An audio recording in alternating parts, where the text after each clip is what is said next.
Өчигдөр Монгол Улсын ерөнхий сайд Төрөлхтлийн мянган хороо агуул орчин аялал жуулчлалын яам, навчин хүчний яамнаас нийслэлийн засаг даргын тамгын газрынхаа утааны бүсд ажилласан. Тэгээд энд бий болж байгаа хор хөнөөл, энд хийгдэж байгаа шинэ технологи, мөн ард иргэдийн маань идэх оролцоо ямар байгаа дээр газар дээр нь танилцаад өнөөдөр засгийн газар хилцлээ. Тэгээд хилцээд утааны хамгийн хүнд буюу байгаа 1-2 дугаар бүс байгаа сургууль цэцэрлэгийг анги танхимыг иж бүрэн агаар шүүгчээр одоо хангаж дотоод агаарын чанарыг дээшлүүлдэг.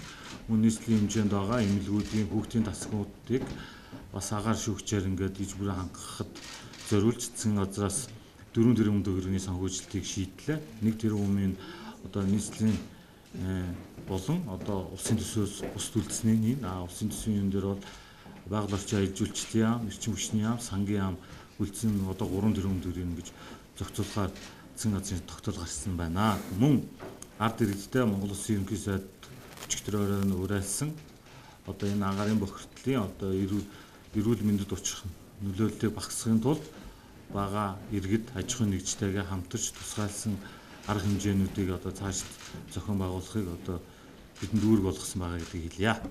Одоогийн байдлаар нийтдээ 5600 ширхгийг одоо анги танхимуудад байршуулах тооцоо гарч ирсэн.